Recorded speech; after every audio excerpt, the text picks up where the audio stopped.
আসসালামু আলাইকুম দর্শক।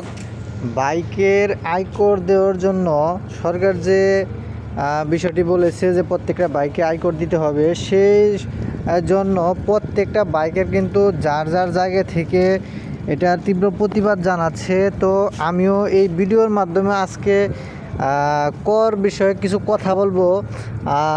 আপনারা যারা যারা এই ভিডিও দেখতেছেন, আশা করি সবাই এই ভিডিওর কমেন্ট বক্সে, যারা বাইকার আছেন বিশেষ করে, তারা অবশ্যই কমেন্ট বক্সে প্রতিবাদ জানাবেন আপনার জায়গা থেকে, আপনার একটি কমেন্টের মাধ্যমে। আসলে কি বাইক আমরা যারা চালাচ্ছি তারা কি আসলে এই কর দেওয়াটা ঠিক হচ্ছে, কতটা আসলে যৌক্তিক বলে আপনি মনে করেন, সেই বিষয়ে আজকের এই ভিডিওটি সম্পূর্ণ দেখতে থাকুন। সাথে আছি আমি Mohammad Hridoy Hossain blogs YouTube channel, Facebook পেজের পক্ষ থেকে আপনাদের সবাইকে স্বাগতম। আমার ইউটিউব চ্যানেল নতুন হয়ে থাকলে অবশ্যই সাবস্ক্রাইব করে ফলো দিয়ে পাশে থাকবেন, যাতে করে বাইক রিলেটেড সকল ধরনের ভিডিও আপনি সবার আগে দেখতে পারেন।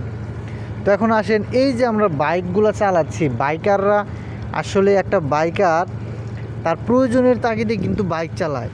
দেখা গেছে কেউ অফিসে একটু দ্রুত জানি যেতে পারে, সেই প্রয়োজনে সে বাইক চালাচ্ছে। এমন আছে অনেকে হচ্ছে এই বাইকটা রাইড শেয়ারের মাধ্যমে তার জীবিকা উপার্জন করছে। তার ফ্যামিলিতে হতে পারে 4-5জন মেম্বার আছে, যারা কিনা তার এই বাইক রাইডের কারণে, রাইড শেয়ারের কারণে যে উপার্জিত টাকা, সেই টাকার মাধ্যমে তার জীবিকাগুলো অর্জন করতেছে। উপার্জনের একটি মাত্র মাধ্যম তাদের এই বাইক। তো এই যে দিন শেষে বাইক থেকে যদি বছরে তারা 5,000 টাকা কর দেয়, তো 5,000 টাকা যদি একটা বাইকে কর দেয়, সেক্ষেত্রে কিন্তু আপনারা হয়তো বা মনে করতেছেন যে 5,000 টাকা কোনো ফ্যাক্ট না, কিন্তু যারা এই যে অল্প আয়ের মানুষ তাদের জন্য কিন্তু বিশাল কিছু। 5,000 টাকা মানে কি, একটা বছরে 5,000 টাকা তারা যদি ইনভেস্ট করে কোথাও, বা কোথাও ডিপোজিট বা জমা রাখে, তাহলে কিন্তু আপনি চিন্তা করেন যে 10 বছরে 50,000 টাকা তাদের একটা মানে জমা থাকতেছে। কিন্তু তারা কিন্তু তা করতে পারতেছে না। কিভাবে করবে?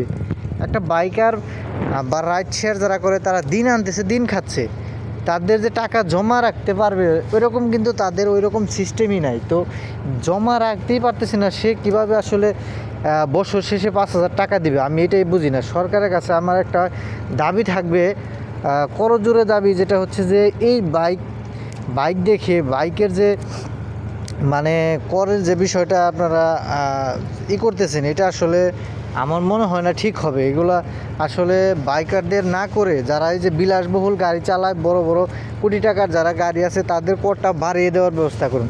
কিন্তু এই যে নিম্ন আয়ের মানুষ যারা বাইক চালাচ্ছে, তাদের থেকে কর নেওয়াটা আসলে ঠিক বলে মনে হচ্ছে না আমার কাছে। আপনারা যারা আছেন তারা অবশ্যই ভিডিওর কমেন্ট বক্সে শেয়ার করবেন যে আসলে আপনাদের কি মনে হচ্ছে যে এই অল্প টাকায় অল্প উপার্জনের মানুষের জন্য কি আসলে কর দেওয়া ঠিক হবে, কতটুক বলে আপনারা মনে করতেছেন? অবশ্যই কিন্তু কমেন্ট করে জানাবেন। আর ভিডিওটি বেশি বেশি শেয়ার করবেন, যাতে করে এই ভিডিও দেখার মাধ্যমে এই ভিডিওটা প্রশাসন বা সকলের নিকট পৌঁছে যায়, যাতে করে যার যা জায়গা থেকে তারা তাদের মূল্যবান মতামতগুলো জানাতে পারে এই ভিডিওর মাধ্যমে। তো আমি আসলে বাইক রিলেটেড ভিডিও বানাই, তারপরেও অনেকেই কিন্তু এই যে বাইক নিয়ে তারা প্রতিবাদ করতেছে যে বাইক, আমরা যারা বাইকার আছি তাদের আসলে এই কর দেওয়াটা আসলে ঠিক বলে মনে হচ্ছে না। তারাই কিন্তু প্রতিবাদ করতেছে গেছে। তো এই যে প্রতিবাদের যে একটা ভাষ্য, তো এটা আসলে আপনারা অবশ্যই কমেন্ট বক্সে জানাবেন যে আসলে কতটা ঠিক হচ্ছে বা কতটা ঠিক বলে আপনারা মনে করতেছেন। একটা আপনারা দেখেন বর্তমানে সরকার আসলে কোন দিকটা বিবেচনা করে যে এই যে বাইকের উপর ট্যাক্স বসানোর একটা নোটিশ জারি করতেছে, আমি সেটা বুঝি না। বাংলাদেশে অনেক বাইকার্স আছে, কিন্তু সব বাইকার্সই যে বিলাসবহুলভাবে জীবনযাপন করতেছে এটা কিন্তু নয়, এটা আসলেই নয়। এটা আপনারা হয়তো ভুল ধারণা থেকেই এই করের একটা সিস্টেম আপনারা চালু করতে চাচ্ছেন। এটা সম্পূর্ণই ভুল। আপনারা যারা হচ্ছে যে কোটি কোটি টাকার গাড়িগুলো চালাচ্ছে, আমি মনে করি তাদেরকে প্রয়োজনে করটা একটু বাড়িয়ে দিন। কারণ হচ্ছে তারা বিলাসবহুল জীবনযাপন করতেছে। আমাদের মতো যারা আছে, যারা দিন আনতেছি দিন খাচ্ছি, চাকরিজীবী আছি, তাদের জন্য কিন্তু এই যে বছর শেষে 5,000 টাকা কর দেওয়াটা খুবই কষ্টকর হবে, খুবই কষ্টকর।